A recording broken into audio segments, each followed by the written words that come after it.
جاتے ہیں۔ آخری بات یہ ذہن میں رکھ لیں کہ روزہ 3 چیزوں سے ٹوٹ جاتا ہے۔ نمبر 1، آپ کی آنکھ،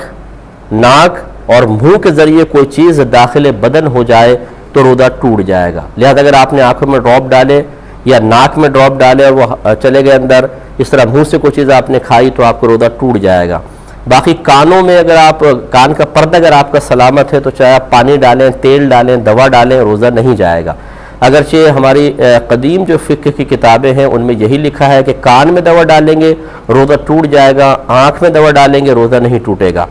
لیکن یہ خود ہمارے اکابرین نے بھی لکھا ہے کہ ان تمام مسائل کی بنیاد جو ہے وہ طب پر ہے، یعنی میڈیکل کی معلومات پر ہے۔ اس زمانے میں انہوں نے غالب گمان کیا کیونکہ اعضاء کاٹے نہیں گئے تھے، اندر کے اعضاء کی تشریحات ان کے سامنے نہیں تھیں، پوری تفصیل سامنے نہیں تھی، تو انہوں نے گمان کیا کہ ہمارے کان اور حلق کے درمیان باقاعدہ روٹ ہے، پیسیج ہے، اس لیے انہوں نے کہا کہ اگر کان میں دوا ڈالیں گے تو وہ حلق سے نیچے اتر جائے گی اور روزہ ٹوٹ جائے گا، اس لیے کان میں دوا ڈالنے سے روزہ ٹوٹنے کا حکم دیا۔ اور انہوں نے گمان کیا کہ آنکھ میں اور حلق میں روٹ نہیں ہے، لہذا انہوں نے کہا کہ آنکھ میں دوا ڈالیں گے روزہ نہیں ٹوٹے گا۔ اور یہ ڈراپس وغیرہ اس زمانے میں ایجاد بھی نہیں ہوئے تھے کہ ڈال کے حلق میں کڑوا ذائقہ محسوس ہو جاتا تو کہتے کہ ہاں یہ پہنچ گیا ہے۔ اگرچہ سرما استعمال کیا جا رہا تھا لیکن نبی کریم صلی اللہ علیہ وسلم نے سرمے کے استعمال کی اجازت خود مرحمت فرما دی تو اس کا استثناء تھا۔ تو اب یہ بہت سارے فقہا ایسے ہیں اس دور کے جو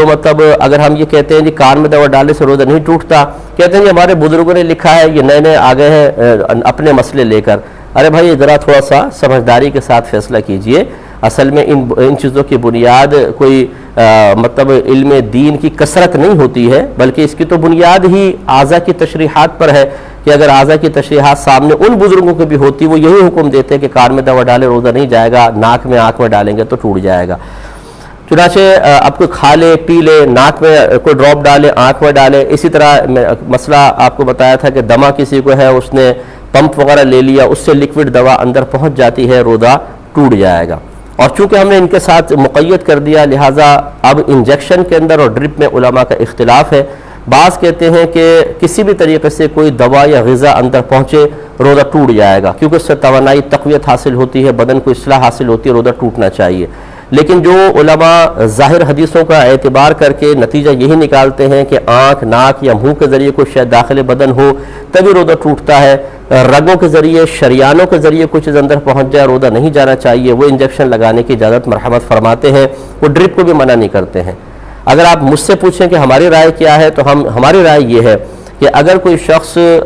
شدید مرض یا عذر میں نہیں ہے تو نہ اس کو انجیکشن لگوانا چاہیے نہ ڈرپ، اس کو ایسی روزہ پورا کرنا واجب ہوگا۔ اور اگر بالفرض یہ سمجھتا ہے کہ کوئی ڈاکٹر یہ کہتا ہے کہ فلاں انجیکشن آپ نے نہیں لگایا یا اگر آپ نے تھوڑی بہت ڈرپ نہیں لگوائی تو پھر آپ کا روزہ کمپلیٹ نہیں ہو سکتا، آپ کو توڑنا پڑے گا یا آپ رکھ ہی نہیں سکتے ہیں، تو اس کے لیے حکم شرعی یہ ہوگا کہ وہ ان فقہا کی رائے کا اعتبار کرتے ہوئے جو انجیکشن لگانے پر اور ڈرپ لگانے پر روزہ نہ ٹوٹنے کا حکم دیتے ہیں ان کے قول پر عمل کرتے ہوئے انجیکشن لگوائے، ڈرپ لگوائے، اپنے روزے کو کمپلیٹ کرے۔ اس میں آپ ہم سے رائے میں اختلاف رکھ سکتے ہیں، فقہی اختلاف ہے، اس میں کوئی مسئلہ نہیں ہے، لیکن اپنی رائے کو ہم پر مسلط نہیں کر سکتے ہیں جیسے میں آپ پر اپنی رائے کو مسلط نہیں کر رہا ہوں۔ تو اس لیے بہت سے ایسے ہوتے ہیں کہ ہماری مانو، نہیں مانیں گے تو آپ کی عزت خراب کر دیں گے، نہیں مانیں گے تو اپنے متبعین کو آپ کے پیچھے لگا دیں گے۔ ایک اور مکروہ ہم نے یہ سازش دیکھی ہے، سازش ہی میں اس کو کہوں گا کہ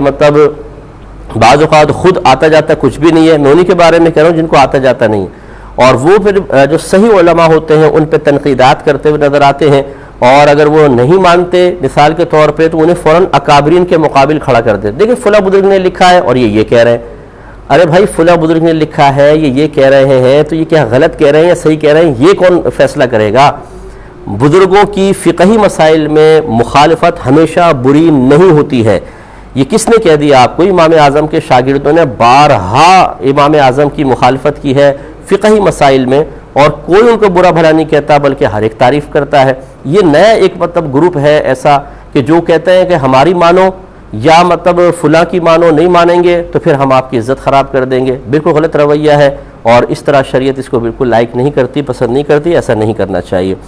تو ایک تو یہ ہو گیا، دوسرا ہے وومیٹنگ سے، قے سے روزہ ٹوٹ جاتا ہے، الٹی سے، لیکن اس کی 3 شرائط ہیں۔ نمبر 1 روزہ یاد ہو،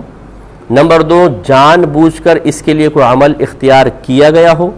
نمبر 3 منہ بھر قے ہو، منہ بھر کا مطلب جو اتنے پریشر سے آئے اور تیزی کے ساتھ کہ آدمی منہ بند نہ کر سکے، دم جو آتی ہے، تو یہ 3 چیزوں سے روزہ ٹوٹے گا، یعنی 3 جمع ہوں گی شرائط تو روزہ ٹوٹے گا۔ لہذا اگر کسی کو روزہ یاد نہیں ہے اور اس نے جان بوجھ کے عمل کیا، منہ بھر قے آئی، نہیں جائے گا۔ روزہ یاد ہے، جان بوجھ کے عمل نہیں کیا، ویسی طبیعت بگڑی، مطلب جیسے زیادہ ہم کھا لیتے ہیں، وومیٹنگ ہو گئی، نہیں جائے گا۔ روزہ یاد ہے، جان بوجھ کے عمل کیا لیکن بہت تھوڑی سی آئی، منہ بھر قے نہیں آئی، نہیں جائے گا۔ تینوں جمع ہوں گی تو جائے گا۔ اور آخری، کسی بھی طریقے سے خود پر غسل کو واجب کر لینا، ایک ہوتا ہے واجب ہو جانا، ایک ہے واجب کر لینا۔ واجب کر لینے سے روزہ ٹوٹتا ہے، لہذا کسی نے ویسے ہی غیر فطری طریقے سے روزہ اپنا غسل واجب کر لیا یا باقاعدہ زوجین نے جسمانی تعلق قائم کر لیا تو اس سے روزہ ٹوٹ جائے گا۔ لیکن اگر غسل خود واجب ہو گیا، توڑا نہیں، تو اس سے کوئی فرق نہیں پڑتا ہے۔ مثال کے طور پہ جیسے دوپہر میں کوئی نوجوان سو رہا ہو اور احتلام ہو جائے تو غسل تو واجب ہو گیا، لیکن چونکہ یہاں غسل واجب کرنا نہیں پایا گیا، یہ ہو گیا ہے، اپنی قدرت و اختیار سے نہیں ہوا ہے، تو لہٰذا اس سے روزہ نہیں جائے گا، وہ غسل کرے اور اپنا روزہ کنٹینیو رکھے۔